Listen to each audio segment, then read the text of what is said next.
अस्सलाम वालेकुम। Advance research methodology के लेक्चर नंबर 34 में आप सबका खुश आमदीद। आज हम रिसर्च थीसिस के चैप्टर नंबर 3 कंक्लूजन के ऊपर डिस्कस करेंगे और रिसर्च थीसिस के चैप्टर नंबर 3 को हम कंक्लूड करेंगे। प्रीवियस हमारे जितने भी लेक्चर्स हमने कवर किया है उसका एक ओवरव्यू मैं आपको देता चलूँ चैप्टर नंबर 3 रिसर्च मेथडोलॉजी के हवाले से। रिसर्च मेथडोलॉजी में हमने फर्स्ट के ऊपर चैप्टर नंबर 3 का इंट्रोडक्शन, इसके ऊपर डिस्कशन की। फिर हम रिसर्च डिज़ाइन और इसमें हमने डिटेल के साथ डिस्कशन की about research philosophies, research approaches इसमें कौन कौन सी होती हैं, रिसर्च स्ट्रेटजीज, रिसर्च मेथड्स,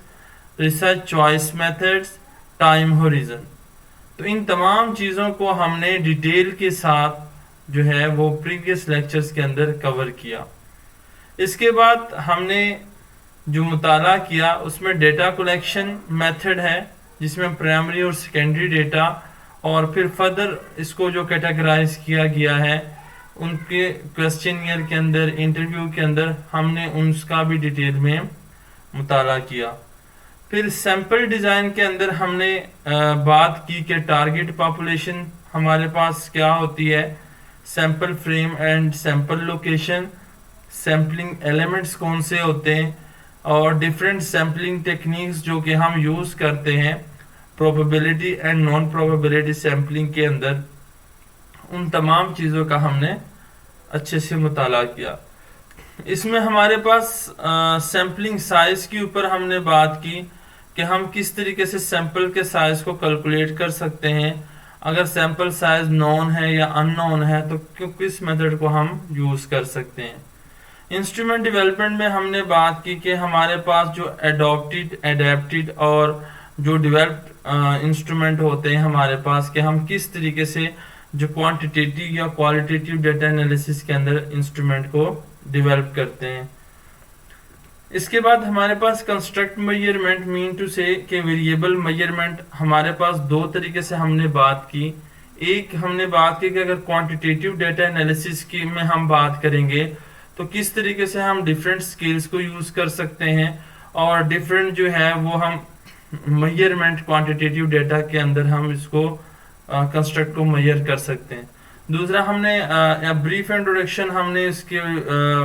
आपको मैंने समझाई कि हम किस तरीके से क्वालिटेटिव डेटा एनालिसिस के अंदर को कंस्ट्रक्ट को मेजर कर सकते हैं।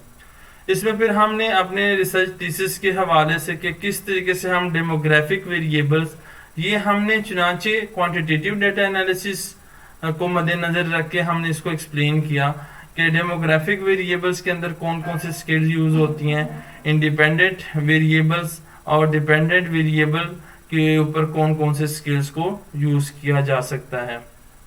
इसके बाद हमने डेटा प्रोसेस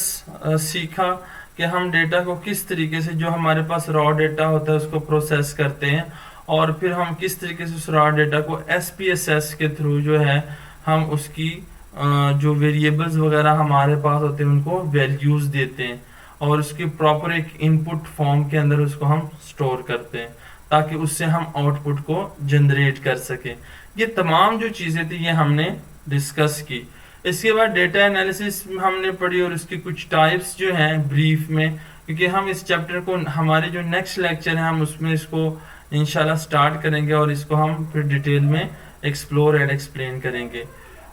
और ये हमारी थी चैप्टर नंबर 3 की ओवरऑल जो समरी, जो कि हम प्रीवियस लेक्चर 16 टू लेक्चर 33 के अंदर हम इन तमाम लेक्चर्स के अंदर इन तमाम पॉइंट्स को कवर कर चुके हैं। इसमें कुछ वो चीज़ें भी थी जो कि इम्पोर्टेंट थी, वो भी मैंने ऐड अप की हैं जो कि इस कंटेंट्स चैप्टर नंबर 3 के कंटेंट के लिहाज से यहाँ पे शो तो नहीं है, लेकिन उसमें डीपली तौर पे और प्रैक्टिकली तौर पे तमाम चीज़ों को कवर किया जा चुका है।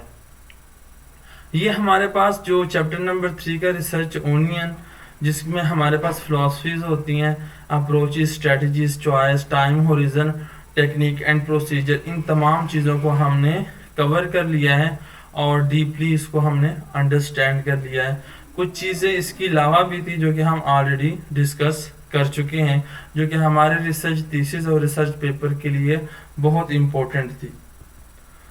اب ہم آتے ہیں اپنی پریکٹیکل جو اسائنمنٹ کی طرف کہ اسٹوڈنٹ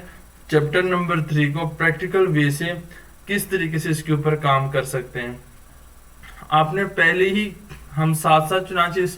کورس کا مقصد ہی یہی ہے کہ اسٹوڈنٹ ساتھ ساتھ کام بھی کرتے رہے اور ساتھ ساتھ لرن بھی کرتے رہے۔ تو آپ آلریڈی جو ہے وہ جو آپ کے ریسرچ ریلیونٹ فیلڈ کے اندر آپ ریسرچ پیپرز آپ ڈاؤن لوڈ کر چکے ہوں گے۔ تو آپ نے کرنا کیا ہے، ان ریسرچ پیپر میں سے کوئی 5 آپ ریسرچ پیپر، ان کے ریسرچ میتھڈولوجی والا پورشن آپ جو ہے اس کو پڑھیں اور اس کو اپنے ورڈز کے اندر علیحدہ علیحدہ ہر ریسرچ پیپر کا لکھتے جائیں تاکہ آپ کی پریکٹس ہو سکے۔ اس کے بعد آپ اس مطلب کہ اپنے لیپ ٹاپ کے ورڈ کے فائل کے اندر آپ ایسا کیجیے گا، علیحدہ علیحدہ جو ہے اس کو فائل یا کر دیں، یا آپ اس کو ایک ہی فائل کے اندر جو ہے وہ 5-6 پیپر کا علیحدہ علیحدہ سے جو ہے اس کا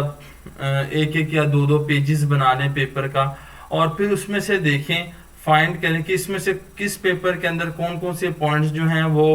دوسرے پیپر سے وہ ڈیفرنٹ ہے۔ پوائنٹس مین ٹو سے کہ اس میں جو ریسرچ میتھڈ یوز ہوا ہے، ریسرچ ٹیکنیک یوز ہوئی ہے اور سیمپلنگ ٹیکنیک یوز ہوئی ہے، وہ ڈیفرنٹ ہے یا کس میتھڈ کو یوز کیا گیا ہے۔ تو جب آپ ان تمام چیزوں کو کرو گے، 4 سے 5 پیپرز کو اپنے ورڈز میں لکھو گے، تو آپ کے لیے بہت آسانی ہوگی کہ آپ ایٹ دا اینڈ کے اوپر کنکلوڈ کر سکیں کہ اس پیپر کے اندر کون کون سے ویریبل یوز ہوئے ہیں اور اس میں سے کون کون سے ٹیکنیکس جو دوسرے پیپر سے ہیں وہ ڈیفرنٹ ہے۔ تو یہ تمام وہ چیزیں ہیں جو کہ ہم آپ کریں گے تو انشاءاللہ آپ کی اس سے بیٹر لرننگ ہوگی۔ دوسرا ایک اور چیز میں اس میں فردر ایڈ کرتا چلوں، ہم نے ایڈوانس ریسرچ میتھڈولوجی کے لیکچر نمبر 4 کے اندر how to select a unique research topic, اس کے اندر میں نے یہ چیزیں بتائی تھی کہ آپ ایک فائل بنائیں ایکسل کی شیٹ کے اوپر جس میں آپ نے جتنے بھی ریسرچ پیپر ڈاؤن لوڈ کیے ہیں، ٹھیک ہے، اس کو آپ پراپر ایک وے سے ایک شیٹ بنا لیں ایکسل کی، جس میں ان کا پبلش ایئر، ٹاپک نیم، انڈیپینڈنٹ، ڈیپینڈنٹ ویریبل، یہ چیزیں آپ نے لٹریچر ریویو تک یعنی چیپٹر نمبر 2 کے اندر آلریڈی اس میں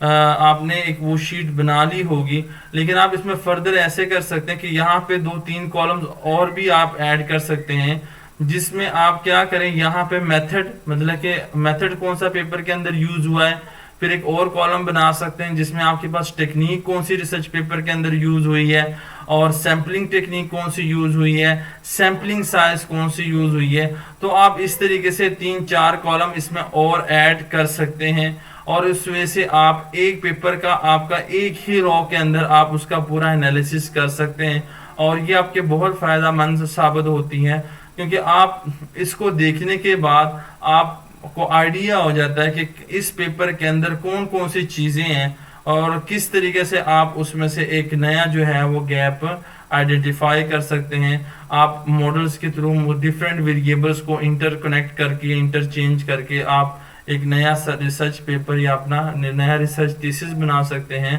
اور یہ آپ کے لیے ایز اے ڈیٹا کے طور پہ لائف ٹائم کے لیے، مطلب کہ لمبے عرصے تک کے لیے آپ کو یہ فائدہ مند ثابت ہوگا۔